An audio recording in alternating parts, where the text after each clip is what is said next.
If you, Welcome back to The Jump. I'm Brian Winters, in for Rachel Nichols, here with T-Mac and Tough Juice.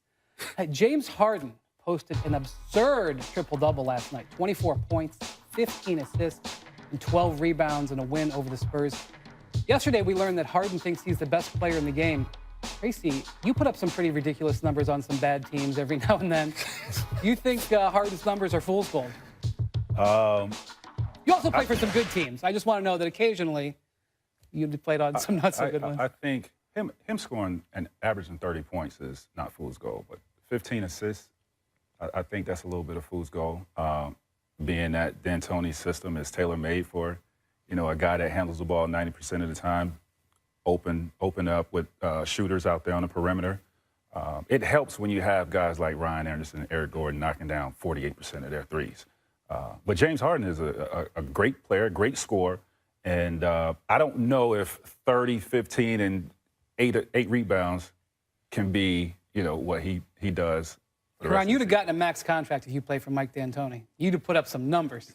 For sure. I think his player usage is off the charts right now, and what he's doing is, he's playing the point guard position because Beverly was hurt earlier on, and he's just maximizing that, and he's doing everything. He's scoring. He got the lime green light. He's, getting the assists. He got shooters around him, and he's maximizing that. The lime green light. I love that. Well, offensively, there's really not too many guys in our league better than him offensively. The thing about it is that, D'Antoni and Harden bring some baggage into this, right? Because we know that guys put up numbers. Absolutely. When they play for D'Antoni. We also know that when the chips are down, Harden's not been able to get the stops on the defensive end. So we can all get excited and look at these numbers and be like, wow, wow, wow. But will it matter when it gets serious? That's the thing. Yes, the numbers are inflated, but when it really counts, when they play against some of these great teams, granted, they played Dallas twice and, a couple other teams that are not as good as a Golden State, San Antonio, and the Clippers. Let's see as we get, late in the latter part of the year and these guys continue to play this way. But, if he puts up these numbers and these guys are shooting the ball this way, they're a tough team to beat. I'm just happy to see him in a good place after last season, not finishing the way he started, not making any of the all-NBA teams, and coming back with this fuel to, get them over the hump. Yeah, let's take a moment to talk about their competition last night.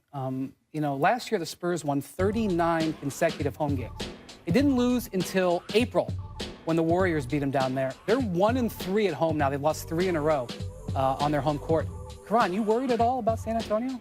No, I'm not. They got a culture that's, that's parallel to what we see in the New England Patriots in football.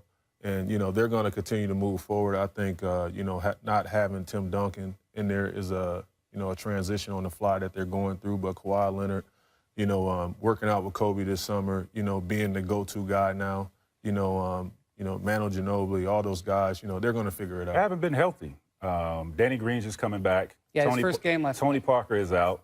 And even when he was in, he didn't look like he was healthy. He was moving slow. And Powell. I don't know what's up with Powell. Him in L.A. is just not gelling, the way I expected. If you talk to scouts, they think Powell is killing them defensively. And I don't know if that's a matter of he's slowing down or if he hasn't figured out the system. He's slowing down. But, look, you guys know your point guard and your center are your key guys defensively. Both of those guys are slow. They're not getting it. They're not really getting it done right now. Speaking of big men, last night, Harrison Barnes and Andrew Bogut returned to Oracle Arena for the first time since leaving the Warriors to go to the Mavs. Before the game, Bogut was asked by USA Today about rumors his injuries got him shipped out of town. Here's what Bogut had to say. This league is so two-faced. Everybody is so fake. The same people who made those comments will see me tomorrow and shake my hand and ask me how my family is. This league is full of people who are full of boop and shallow. Hey. And that's what you get out there in pro sports. Tell us how you really feel. Tracy, do you agree that the league is two-faced? Stamp. Kudos to him, man. That's how it is. It's like that in politics as well, It's like that in every business in America. It is like that.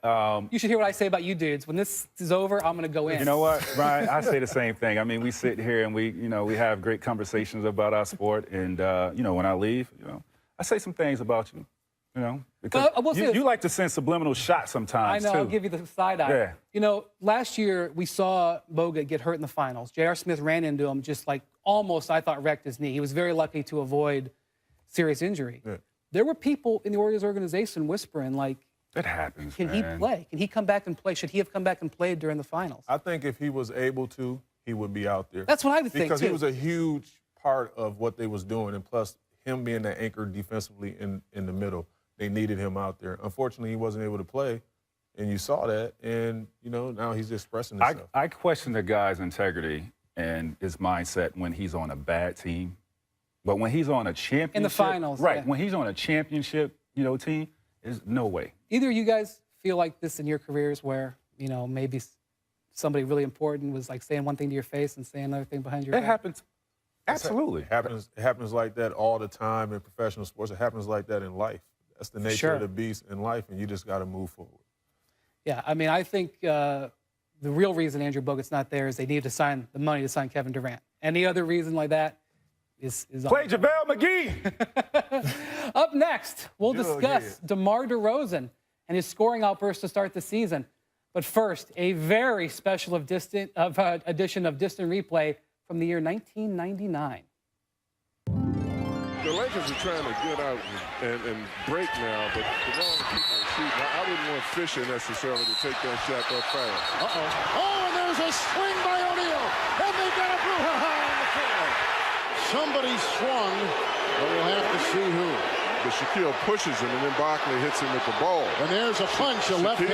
Shaquille threw the first punch. Both Barkley and O'Neal will be ejected.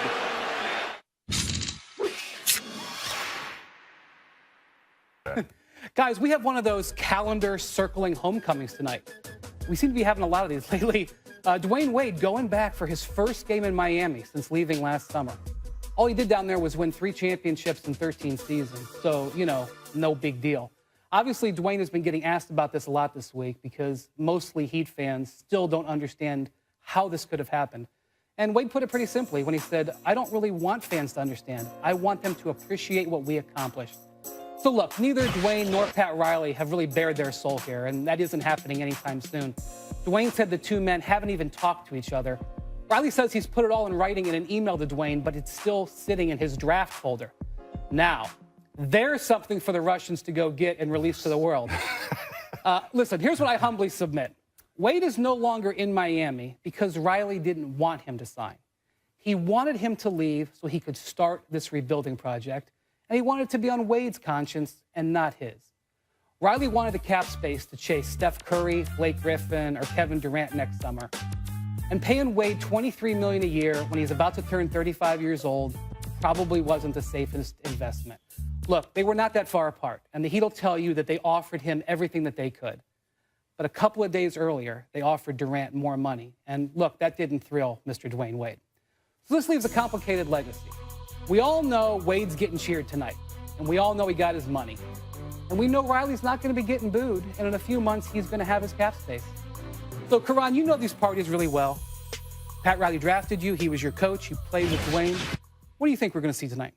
I think we're going to see Flash at his finest tonight.